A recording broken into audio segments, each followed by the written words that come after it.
Libro nga ma. Ito na kalap timali. Taas ang labing. Ha? Ay ba mo lang? Oo. So ayun na nga mga katutok, nandito na tayo sa may dagat nila dito sa Makalang. Grabe yung low tide na nangyari mga idol. Nagmistula na siyang disyerto sa lawak ng part na walang tubig mga katutok. So sobrang layo na yung may part na may tubig siya. Aabot na siya doon sa may mga baklad at talaga namang nakikita na yung mga screen at yung mga poste ng mga baklad nila. Dito pala sa part na to mga idol, kung nandito kayo mismo sa lugar ay matatanaw nyo na rito yung sinasabi nila na lugar dito sa amin na pinapasyalan din ng ibang mga dumadayo dito, ang tinatawag nila na Panakalan Beach. Next time pupunta natin kapag medyo matubig na para magpahatid tayo sa bangka, kasi kung ganito medyo mahihirapan tayo mga idol, malayo-layo yung ating lalakarin. Saan makit mo sa karapasan mo ito So sa bubuangin? habang nandito na tayo, titira na tayo, start na tayo ng paghahunt ng mga seafood dito kung ano bang mapapala natin. So let's go mga idol, tara. So ayun, first catch natin, uri ng shells na kung tawagin dito sa amin ay biat-biat. So maghanap pa tayo mga idol at medyo nahihirapan ako, walang makapa ay.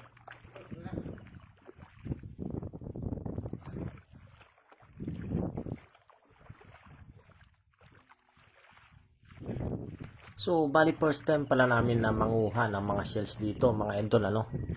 So meron pala silang technique na hindi namin alam nung una, pero na-discover lang namin ngayong araw na nandito kami.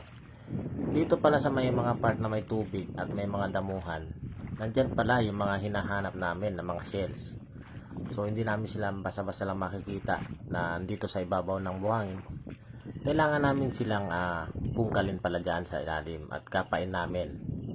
So bali na-discover na ng kasama ko, kaya pumesto na sila doon, umupo na sila sa may mga tubigan at damuhan para mga paana ng mga shells na kung tawagin ay piat-piat at ng kung ano-ano pang makakapa nila dyan. Na naswertehin, sana makakapa sila ng ayama.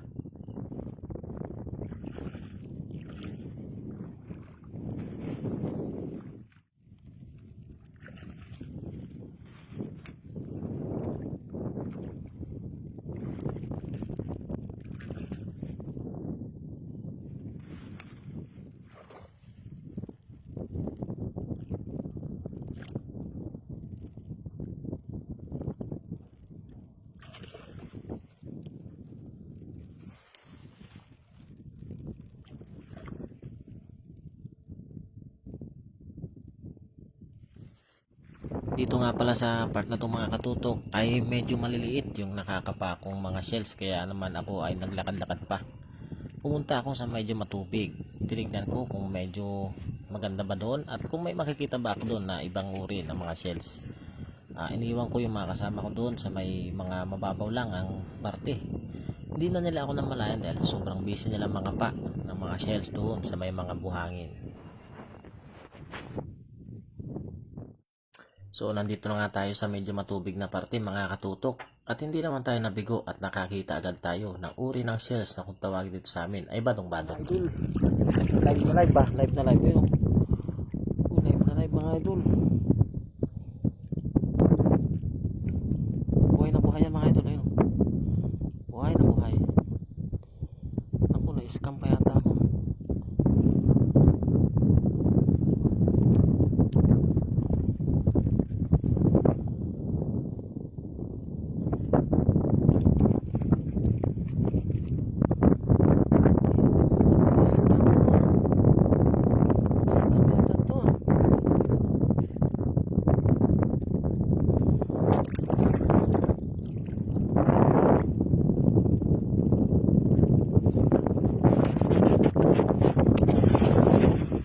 Live mga idol.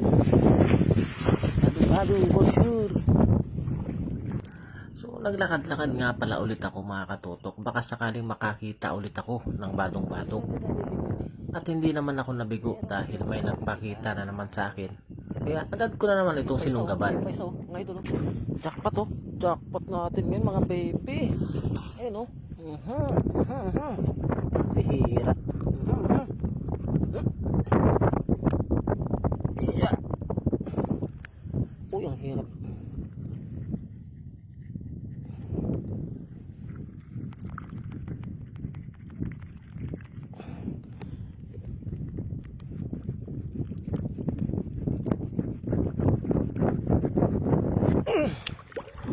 Huh. Mga idol oh. Badong-badong naman oh. Jackpatin. Jackpatin mga idol.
So nagpunta pa nga ako sa medyo matubig mga katutok nang baka sakali ako na may makita pa ako dito na ibang uri ng laman dagat. Subalit wala na akong masyadong nakita rito at medyo alanganin na rin ako dahil nakayapak lang ako at maraming nakakatusok. Kaya naman ako ay nagbalik na sa aking mga kasamahan upang makita nila ang ating mga nakuha dito. At saka makita ko rin kung nakarami na ba sila at nang maisipan na rin namin umuwi dahil nagugutom na rin ako.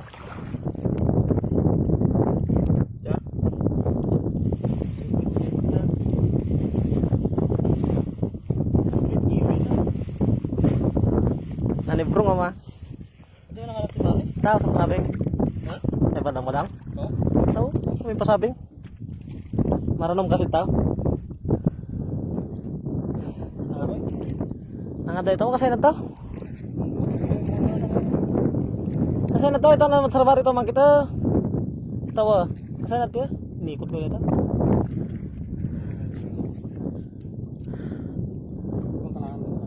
May tao, matalag mo na.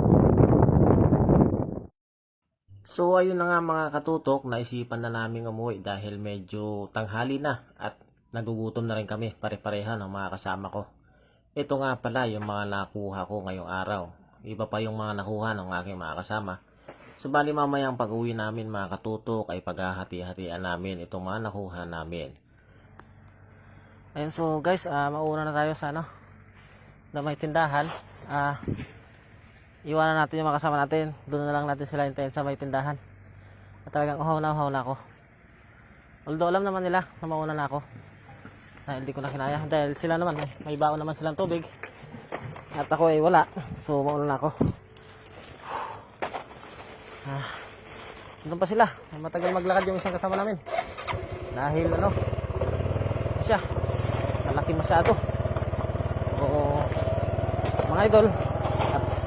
Pasira na rin pala yung lagayan ko. Nagkanta sira-sira, napunit-punit na yung plastic. So medyo na rin. Dahil baka masira na ng tuluyan ito.